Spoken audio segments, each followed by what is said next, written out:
Oh, does this work? Yeah, I guess it does work. Greetings from the Erie Coast. This is Mad Shad. This is another episode of the Zoot Report, Sunroof Edition. Let's go.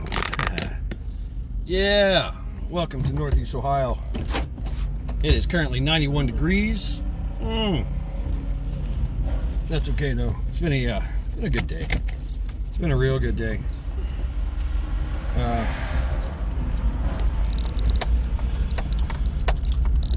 Yep, it's been a real good day. Not bad. I don't even know what I want to talk about. I don't know. What y'all want to talk about?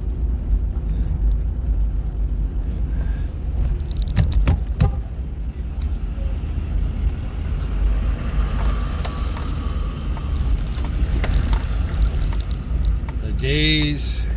Y'all know that few months it's going to be snow. What? I said snow. Oh my God. Why did I say that word? I said the word. I said the word. Oh no. Shit. People are praying for snow right now. Praying for it. Yeah.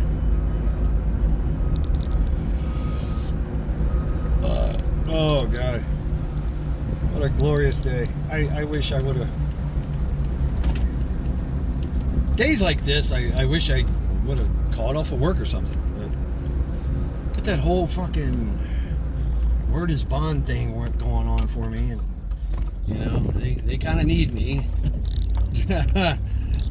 There you go. Maybe I can see the joys, the pros and cons of making yourself indispensable. Yeah, right. Even if it is just a warm body. I don't know.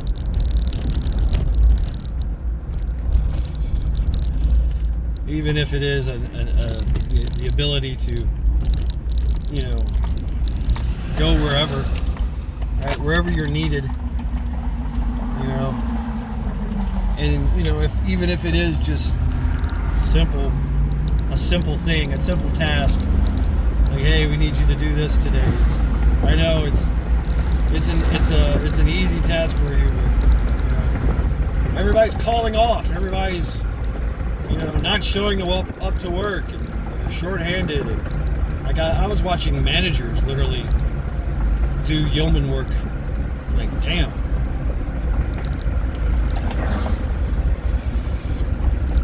But hey, I'm glad I could help out. I'm glad I could be of service. And, you know, do what is needed, I guess, you know. But and they know I'm going to show up. I don't know. I kind of feel this. You know, you feel kind of overworked. You know, and you're like, wow, I really need a break. I really need a break. I would love to have called off today. I was almost late today. Oh my God. Like I woke up 5 o'clock. I'm like, yeah, all right, I'm up. Yeah, this is what time I'm supposed to get up.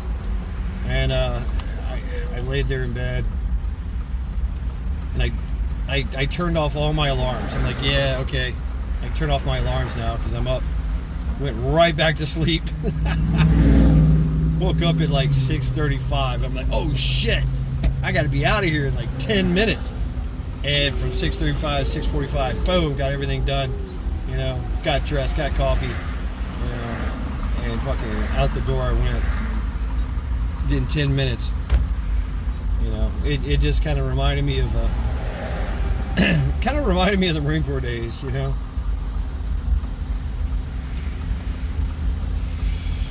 You know, you wake up, you get dressed in like 2.3 seconds. You know, shove food down your face, right? Maybe take a shower or something if you were, you know, drinking the night before or something, you know. Brush your teeth, shave. Of course, I don't have to shave. That's a good thing.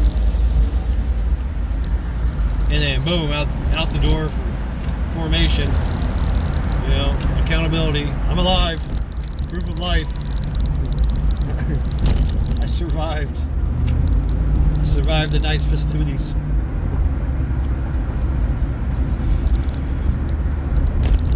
Give me that old Marine Corps spirit. Give me that old Marine Corps spirit. Give me that old Marine Corps spirit. Oh, that's good enough for me. I don't know. The pack is never off, man. The pack is never off. The boots are always fucking tied. The boot bands are always cutting off your circulation to your calves. I mean, it's always there. It's always there. I tried like hell. I did. I tried like hell to get away from it. Just there's no way. There's no way. It's just there. There it is. You know.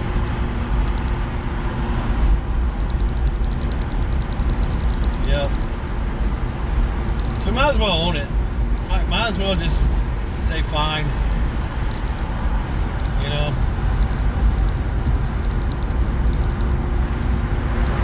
I wouldn't say I like disavowed the Marine Corps or anything. I mean, but I did when I first got out. I was like, fuck you. I'm jaded. You know. But even the public seen it. Even the public seen the Marine in me. You know, they're like, damn it. Look at this guy. Yeah. Just can't hide it. Can't hide it. There was a time when, you know, people would find out I was a Marine and be like, what? You were a Marine? I don't believe it. I'm like, yeah. Yep, you don't believe it, huh? Yep. Yeah, it's true. That was me. It was not like I was a very stellar Marine or anything. I was good in the field. I was good at fighting and drinking, but when it came to everything else, I really didn't give a fuck. I was not the squared away Marine. Every now and then I was.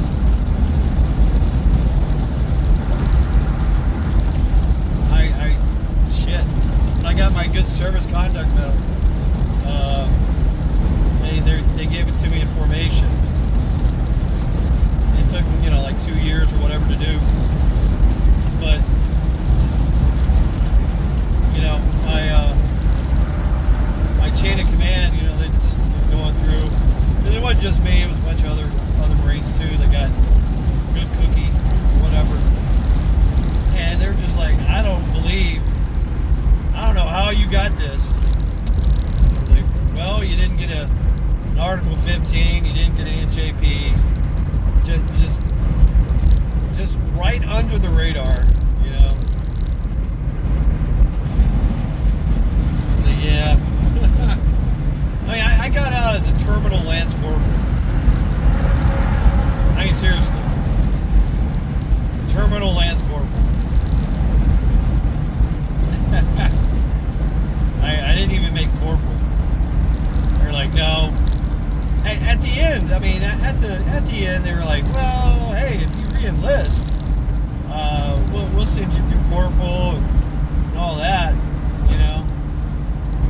But they were going to keep me in the infantry. And I was like, fuck that.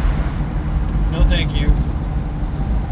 Yeah, but you'll be corporal, and then you could work your way up the ranks to sergeant, staff sergeant, and you know the grunt stuff will you know, just be a whatever. I was like, no, you know, I'm good. I'm good. Because to tell you the truth, I would have liked to see corporal because I still would have been, you know, in the line. But, you know, sergeant, staff sergeant, that's when you're dealing with, you know, the administrative issue, the administrative part of infantry, and it just sucks. I mean, man, I've seen sergeants and staff sergeants. I've known sergeants and staff sergeants that are like, fuck this. This is fucking. I didn't sign up for this, man.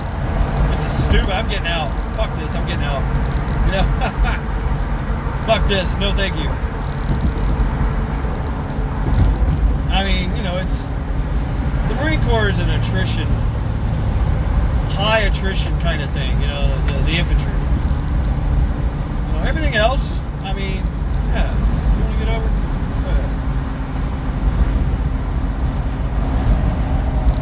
I mean, everything else, you know, in the Marine Corps, it's like a job. It's like you get to learn things. You know, you have a good time. I guess infantry is the same way. Just it's different. It's a lot different now. Oh, I know it's a lot different than it was when I was in. But I thought I was signing up for, you know, something cool. It turned out to be just politics and games. Lots of drinking involved. So I was like, nah. And I went through the drinking phase. Then I quit. I quit drinking in the Marine Corps.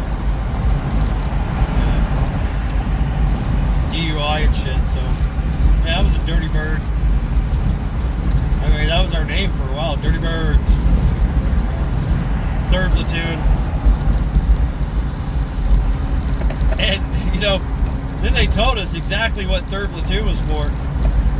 3rd Platoon was the replacement platoon.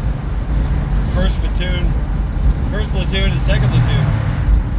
So I'm like, what? Like, yeah, 1st Platoon, 2nd Platoon. They were the badasses. They're the real badasses of the company. And 3rd Platoon is really just replacement fillers, you know, support element. And you know, how disheartening is that? You're like, wow, I'm just an extra body. You know, I mean, of course they changed it. They flipped it all around on us. You know, because my platoon was the. They picked my company my company for the Seabirth trials, the beta testing of Seabirth. The 3rd Platoon played a big role in that. Well, actually, we were the main element of the experiments. Right. And then they put 3rd Platoon into MUSOC, which flipped everything on its head. You know, because we're getting ready for a MEU. You know, going to a med float, and a MEU is a Marine Expeditionary Unit. You know, I think it was, I forget, 26th, 22nd.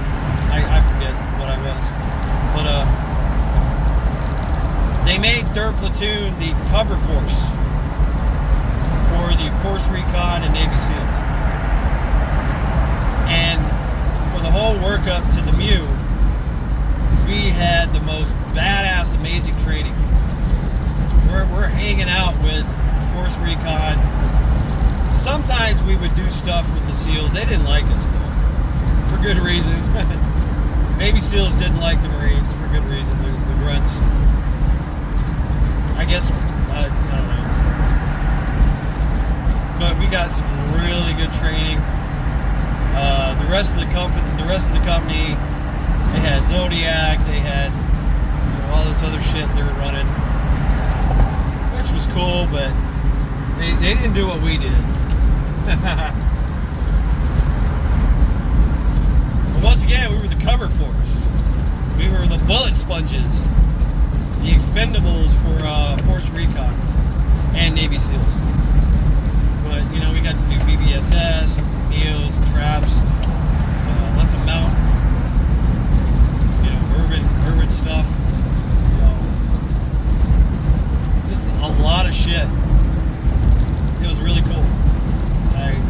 I appreciate that. But the really sucky part of it was at the end of the year, what normally happens is everybody gets block leave, 2-3 weeks of leave to go to Christmas, New Year's, go see your family, whatever. Normally you're going to see your family, right? And man, it was fucked up. Talk about a fucked up feeling. Literally everybody, we had our formations, we had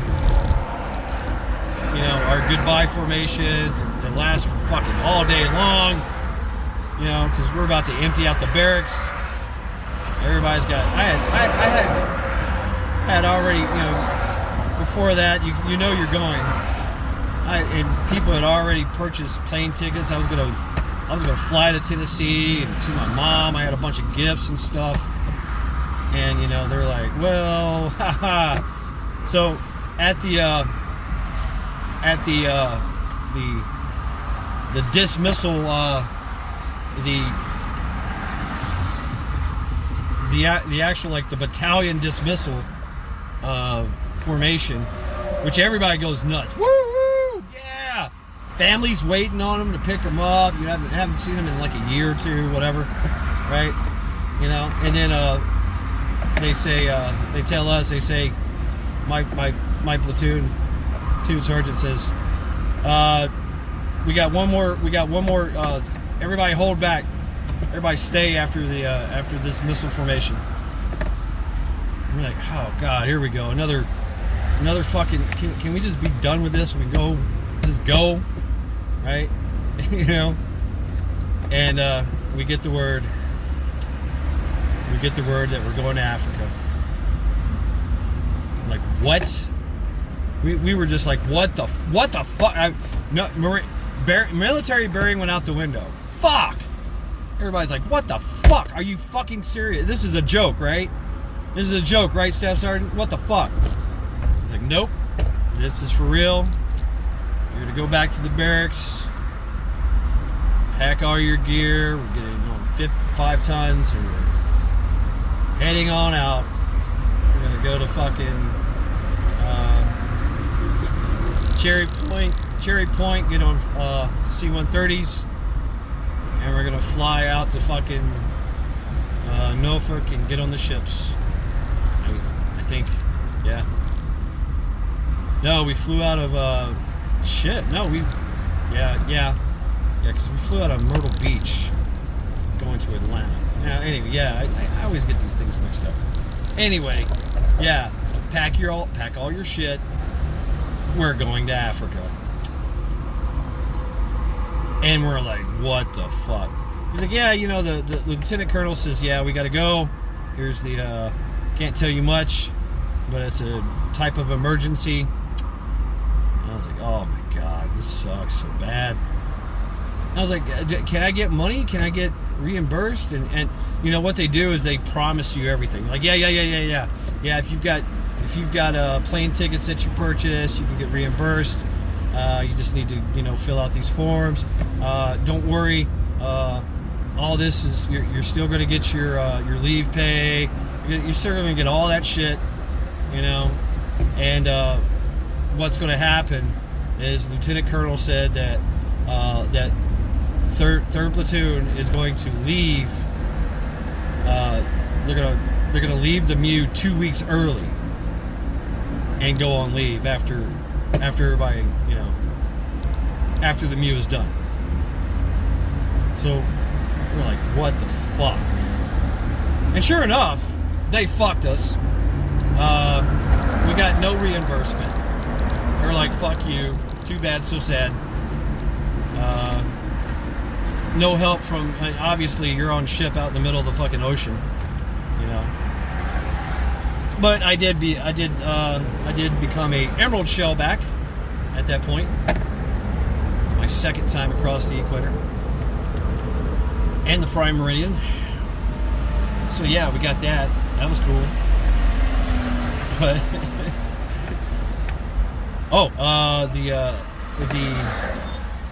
the hazing was the Admiral of the Navy himself came out to tell us that there will be no shellback ceremonies. what the fuck? That is some bullshit. Like, we just got fucking shafted all the way around. And so, yeah, we find out, oh, yeah, it's we're doing Operation Guardian Retrieval, Operation Noble Obelisk. Noble Obelisk. What do you call it? Obelisk. Just out of jokes. Everybody was shafted. Everybody.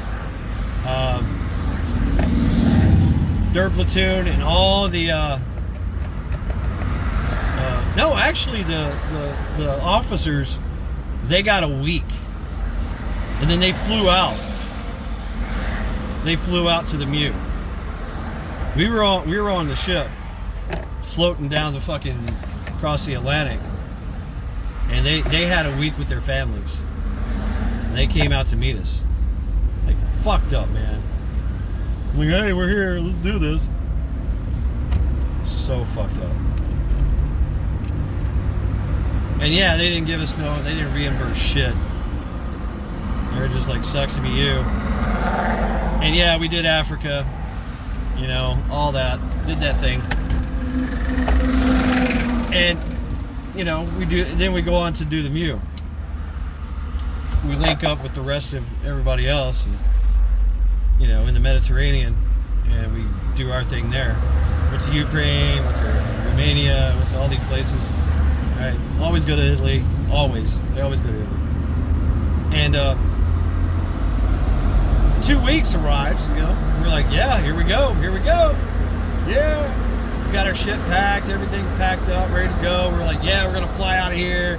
You know, they're telling us, yeah, we're gonna jump on helos. We're gonna possibly fly you to Germany. You know, then you get on the C-130 and you go back to the States. I'm like, yeah, that sounds like a plan. Never been to Germany. It's badass. You know, even if it's just like, you know, going to the airport, you know, whatever, hanging out. That's cool. Fuck yeah, we're all like excited. Like, fuck yeah, we did this shit. It was almost like it was worth it. But then we got the word. Mr. Lieutenant Colonel Asshole was like, no, 3rd Platoon does not get to leave early. We came here together and we're all gonna leave together. What kind of fucking bullshit is that? We went above and beyond. Right? I mean, not like we had a choice either, really. And they were even talking about, like, those who were EASing, that guess what, you're gonna have to stick around past your expiration date, past your EAS date.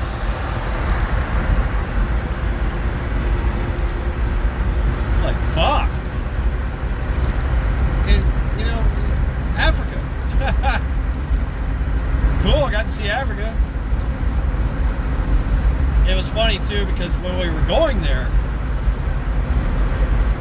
I don't know why we had the time, but the captain wanted to go to the Gran Canaria. We wanted to go to the Canary Islands, and we spent a few days there. And then we went to Africa.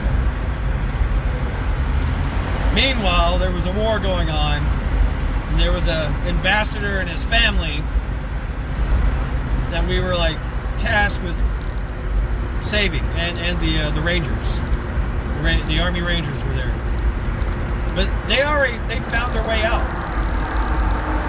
and the ambassador found his way to Sierra Leone. He was in the Congo, and he met this freaking army, million-man army, whatever. It was a coalition of crazy fucking African armies all got together and was sweeping the land. And he met him in Congo, and I have to say though, he's a badass. Talk about diplomatic negotiations. He talked him down there in the Congo, and waited for the Marines to show up. We showed up. While we were there, I guess we were the blocking position. he hauled ass by himself. Him and his Rangers. That was his detail, his security detail. I don't know. And then we followed him to Sierra Leone, where he negotiated to get all the foreign nationals out. I was like, damn. And of course, that crazy army followed us into Sierra Leone. So yeah, they were pushing west to east.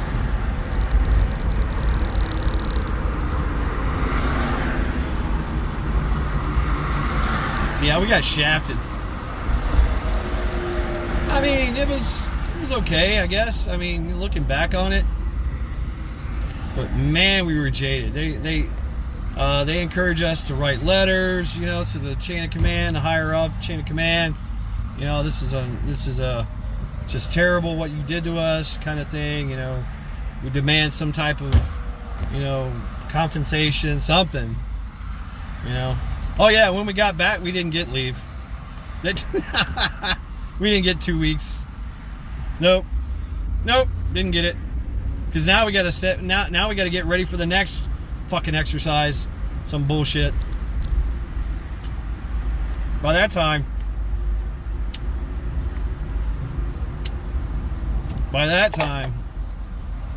I was already working on my exit strategy. I was already a short timer, and I think they were talking about going to Kosovo. Yeah. And if I would have went to Kosovo, I would have got corporal and all this bullshit. And I was like, nope. Nope. Yeah, you got this guy called a career planner, and he is the Mr. Pessimistic. No shit. This is what he sounded like, and what he is quoted for saying: You're not gonna make it. You're not gonna make it.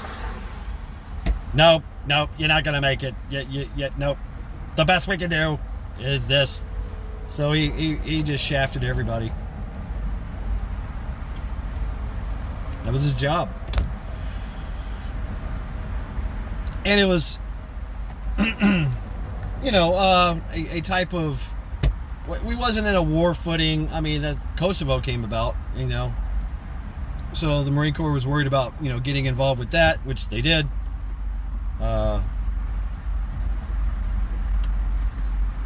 But I was like, nope, I'm out of here. And I was short time, and I was able to sell. Yeah, I was able to sell like 6 months of my time, and get out like 4 or 5. I think it was like 5 months early. Yeah, so I mean, I was still like kind of in, but not, so to speak. You know, they let you go, and you get, and I was continuously getting paid for like, you know, 4 or 5 months, 6 months. Yeah, 5, 6, 7, 8, 9, 10, 11, 12, 7 months. I was getting paid for another 7 months when I got out. So 5 months, yeah. 5 months, yeah. So 7, 8, 10, 12. Yeah, I got paid for 5 months. Every 2 weeks I was getting paid still, because I was in. And, you know, they tell you, well, you got to call and tell us where you're at, you know, every month or whatever. I was like, okay. Yeah, by that time I was in Virginia Beach. I had an eyebrow ring. I had grown a goatee. I had fire engine red hair. I was working odd jobs and getting paid, and I still didn't drink. At that time. Bought my first gun. You know, I had plans to go to Oklahoma, which I eventually did, to go see some friends. I traveled United States, East Coast, Midwest, you know, just seeing friends that got out before me, and then some that got out, you know, after me. Even met some people in Virginia Beach. And finally, I made my way back home to Tennessee, and the plan was for me to go to Myrtle Beach and worked for my uncle, which he had already set it up. He wanted me. I was like, okay, I got all this time to just travel, getting paid to do it. So I was like, damn, okay.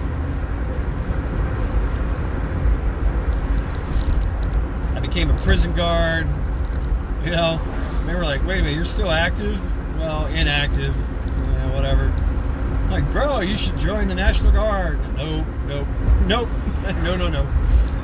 No, thank you. Fuck that.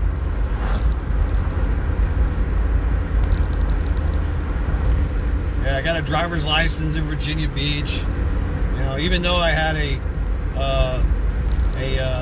suspended driver's license in North Carolina, which that took me years to fix. Damn, that took me years. Yeah, I got the fuck out of there, man. I did. I got the fuck out of there. Hung out at Damnick. Was going back and forth to Norfolk, trying to get a Mac flight out of there to go to Oklahoma. Finally, I just wound up taking a Greyhound. Go back to my roots. Back to my boot roots.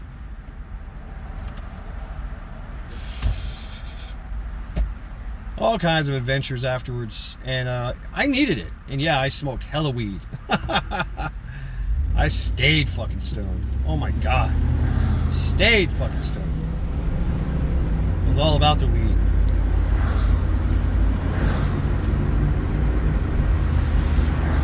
Grew my hair long, grew my beard long. I was just, fuck that. I stayed out of trouble. That was good. I kept my nose clean. I knew better. I guess all that Marine Corps training I had. Do just enough fucking shenanigans. Maybe get caught, but get out of it somehow. You know what I mean?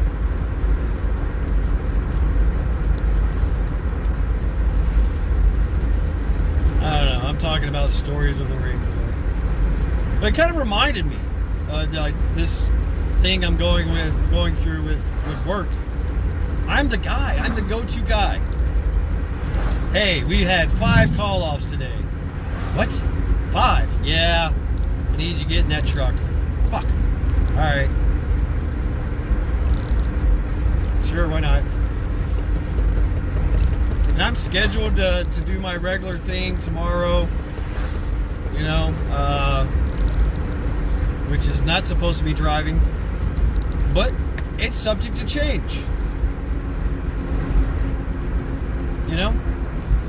I literally had to jump in a truck while management had to jump in a truck. Everybody's jumping in trucks because there's nobody to drive. I'm like, what the fuck? And I even said it to one of the managers, like, and he just kind of blurted out. I was like, whatever happened to, word is bond. Stay true to your word. Say you're going to be here, be here. The fuck, we're all fucked. I mean, we made it work. But it sucks. Absolutely sucks. It sucks for everybody involved. But you just suck it up and keep going, Embrace the suck. Yesterday I had a 13-hour day. It's supposed to be a 7-hour day. Or 8-hour day. Turned out to be a 13. The other guy had a 16-hour day. It's like, damn. Shit happens, right? Shit happens. You gotta just roll with the punches. Be flexible. Keep the, I think that's why they love veterans, right? Because it's in any job, anything that you do, it's all about mission accomplishment and then troop welfare last. So the priorities are mission accomplishment, accomplish the mission, whatever the mission is, we got to do it, and then troop welfare is second. In the military, that could be dying. You know what I'm saying? That can mean giving your life for the mission accomplishment. What that means in the civilian world is getting those orders out, getting getting all those things, getting all the work done, getting whatever that mission accomplished, whatever the mission is, right, for work. And civilians are just like, dude, they're just bitching. They're like, fuck that, I didn't fucking sign up, fucking do this shit, and fucking, they're all bitching and raising hell.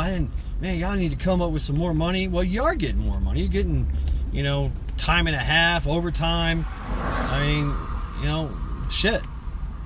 Just suck it up. I mean, it shit happens, and if you're not willing to help, then you're part of the problem by calling off, which compounds the problem. So, I mean, we have people injured. We got somebody hurt. Somebody cut his hand yesterday. Yeah, talked about that. He's gonna be buying an IFAC soon. But he's still out because he cut his hand real bad. That sucks. And now we're down one guy. And then 4 other people call off. It's like, damn. It hurts. Which, it's kind of funny seeing management getting out there, but they're willing to do it. They're like, fuck it, let's go. It's what we got to do. It's what we got to do. Fucking go, man. What are you doing?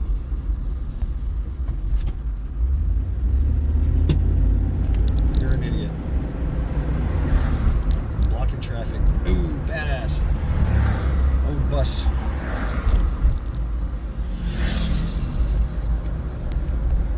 So, does that give me, yeah, I mean, I got the attaboys and hey, appreciate your help and all that, wow, this is, you showing up and, every day on time, every day on time, every day on time, I'm that guy, right? They can count on me. Even though, I mean, I feel it. It's kind of like a fever. It's kind of like a virus going through the company. Man, I should just call off. Maybe that's like, the heat and the haze, getting to people, the bullshit they got to go through, the extra shit. I'm like, man, this sucks. Fucking, what do you mean I gotta do this thing? I don't want to do this. Welcome to work. Work sucks. All right, you just suck it up and do it. You gave your word. You knew what's expected of you. You know that you're expected to fucking show up, handle your business, handle work. Wow, I think I'm about to lose my window. And if something happens, you take care of it. I don't know. I took care of it, even though it was something just very, simple. Very simple shit, be a driver, drive, and that's it. Hey, thank you, and they're like, thank you, you did this. We were able to accomplish the mission. But yeah, I definitely just want to call off. I really do. I need a day off. Well, what does that accomplish? I mean, that that makes me just look fucking irresponsible. Maybe if when everything's looking good, when we're back on track, maybe I'll ask for a day off or something. But until then, I'm just gonna keep pushing forward. Whatever is needed. Whatever is needed. Here I am. And I told him that's what's up. And so that's it. That's all I gotta do. Be of service and do whatever's needed. Makes me and I'm indispensable. You know, I've got to. I had to like. The managers are calling me, going, "Hey, and yeah, it's managerial privilege. They don't want to drive. They want to do my job. But since I know how to drive, they make me drive, and they do my job. I mean, that kind of sucks. But whatever. But yeah, they're calling me up, going, "Hey, I didn't do that one thing. I got this one thing I gotta do. What do I don't know what to do." I'm like, "Oh, you do this, and this, and that's it. You're done." "Oh, shit, okay. Now make sure you got this and this." Okay. Boom. And they're managers. They're smart enough. They should be smart enough to fucking figure it out. And they did. And they called. And they, figured it out.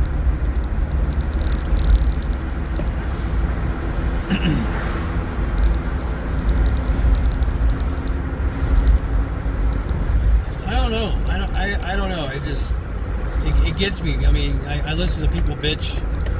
Sometimes, they're talking to me bitching. I'm like, just do it. Just suck it up, man. Suck it up. Push forward. This ain't gonna last forever. We're gonna get more bodies. We're gonna get more people. All right, you're gonna move on to bigger and better things, or you might have to come back. You might have to come back to doing stupid shit. I mean, look, you see the managers.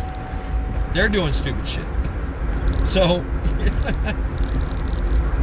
they would rather prefer to be sitting in their office pushing buttons on their computer, but no, they got to get out there in the field and handle business. So I mean,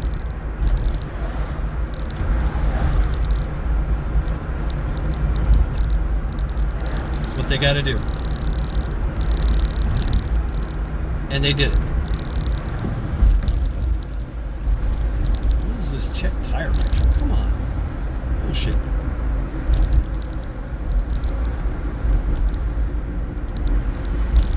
And nobody thinks about that with the big picture, especially kids nowadays. They just think it's a job, and they put up with the job, and then when asked to do extra shit for the job, they're like, "Well, I don't know, that's a bad idea.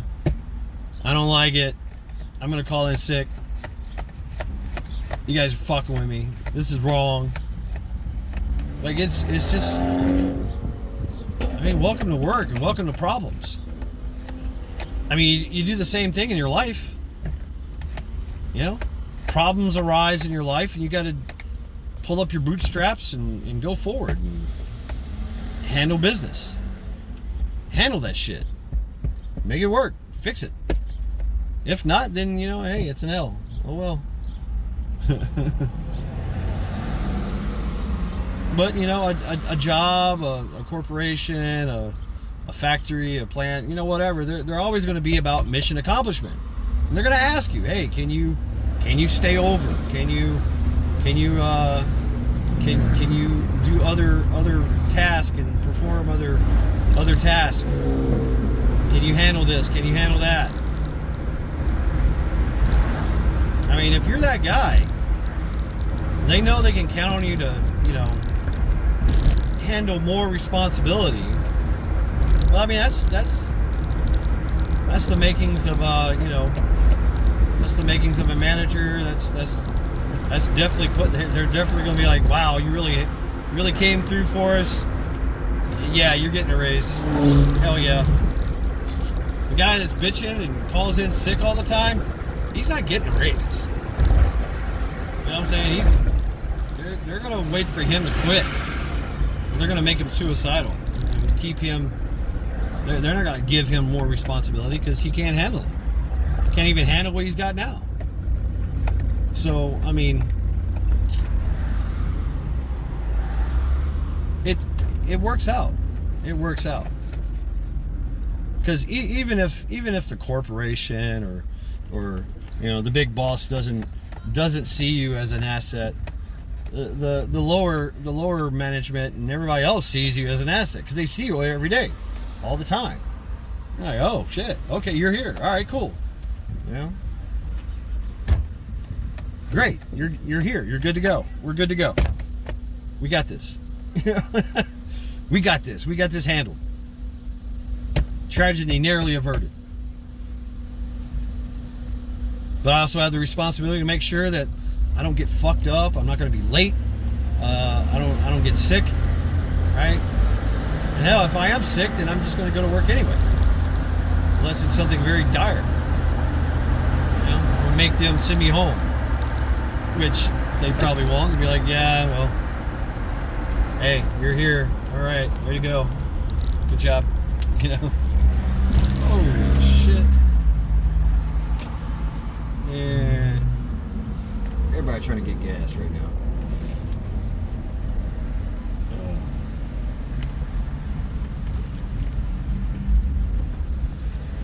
I gotta get gas.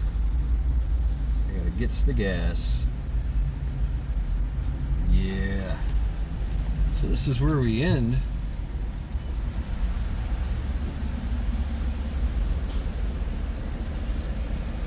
So yeah, thank you all for hanging out with me in this Zoot Report Sunroof edition. This has been Matt Shad. Skull. Until next time.